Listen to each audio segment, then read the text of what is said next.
Digger318 here, and don't forget to check out the end of the video on how you can win one of these posters for free, as well as the poster that comes in this sort of Darth Vader red lightsaber tube. So yeah, stay tuned.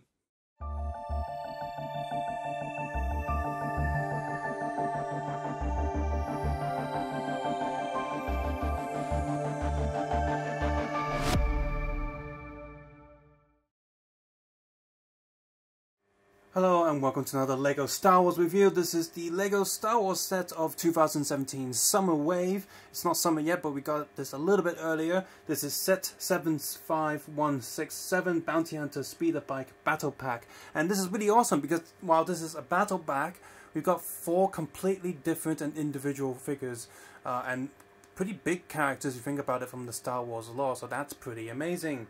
The back of the box shows the little bit of playing gimmick with the obligatory vehicle or item that we get in these battle packs that honestly people don't really care about at all. We just want the figures, but due to licensing reasons I guess they must have some sort of vehicle in there.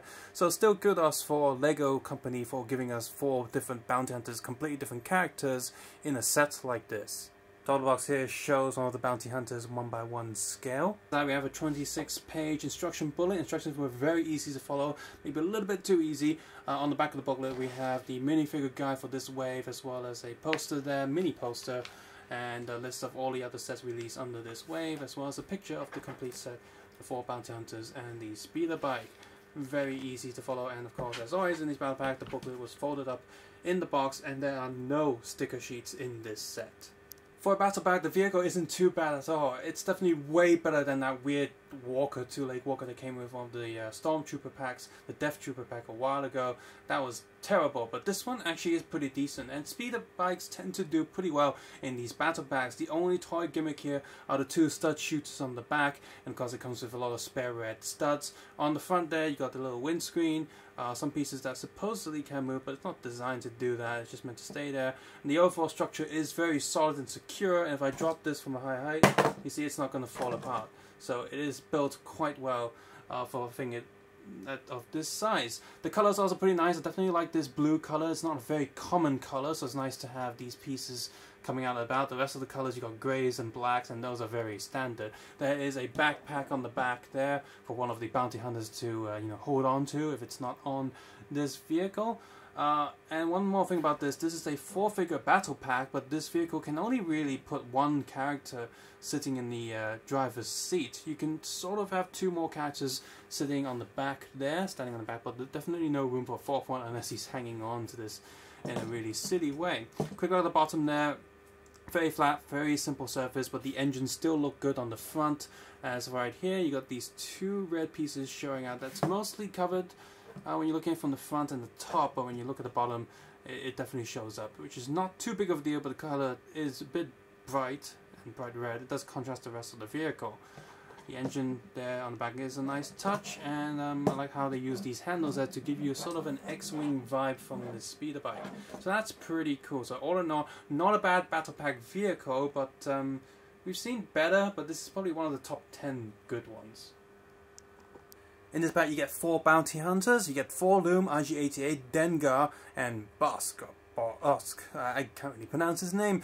Dengar and Bosk are especially famous as action figures because they were quite prominent in that one scene in The Empire Strikes Back when Darth Vader is hiring bounty hunters to track down Han Solo, including Boba Fett there, of course.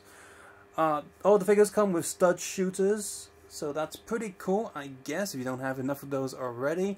There are custom molded heads for four-Lome and Bosk, and Dengar unfortunately does not have a secondary face underneath or behind. IG-88 also looks pretty good with that printed cylinder piece or little round piece on top of his head that's stuck upside down to connect to this body.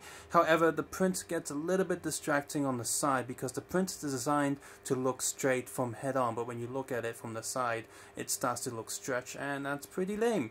Printing on the front and the back are all very sharp for these figures. I'm very pleased with these. These days, with factories opening in China, a lot of figures, even with LEGO, the quality has gone down a little bit. But I'm quite fortunate here with my set, where all the figures look pretty good. My only gripe is maybe Bosk's legs, where the round bit ends, a little bit of the print gets cut off, but that is a common problem with a lot of LEGO sets. So your mileage may vary.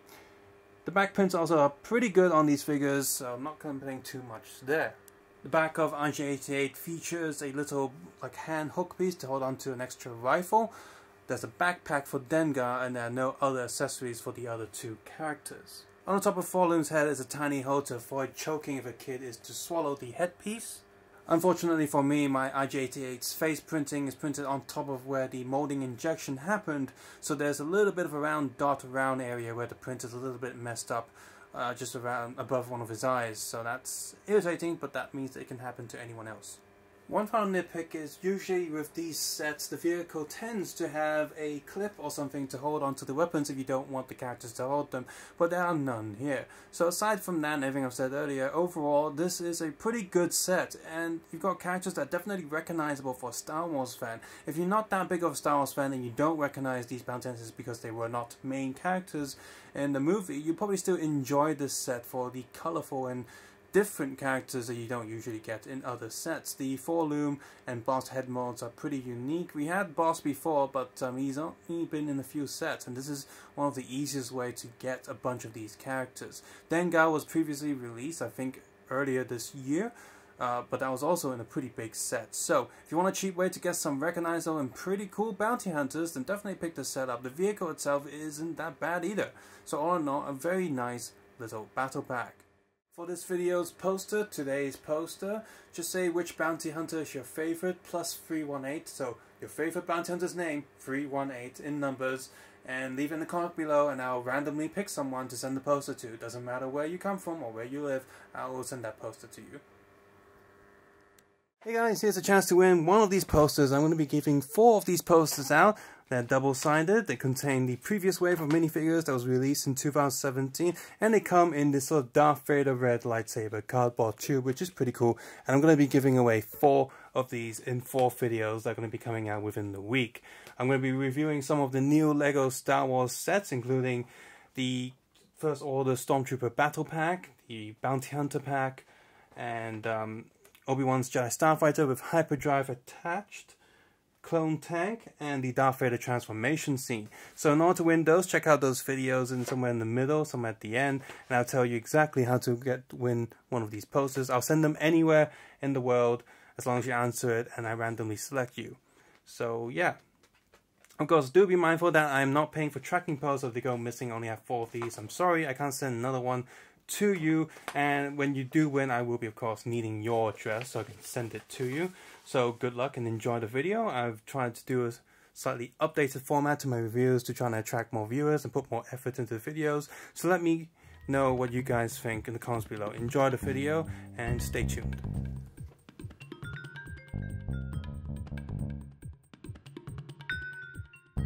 Hey guys, if you enjoyed this video or found it useful, you know what to do. Press the like button. If there's something wrong with this video, press the dislike button. That's fine too, I guess. If you haven't done so already, please click the subscribe button and share this video with other people that you think might find this useful and enjoyable. As always, you can support this channel by simply turning AdBlock off. Toys cost a lot of money, and if this is a toy review channel that you think is worth it, please consider watching or sitting through some of the ads and see how that goes. As always, if you don't want to sit through ads, there's always YouTube Red as well as Patreon, so you can head over to the link below, give me a little support there. I would appreciate that a lot. That's all for today. May the Force be with you.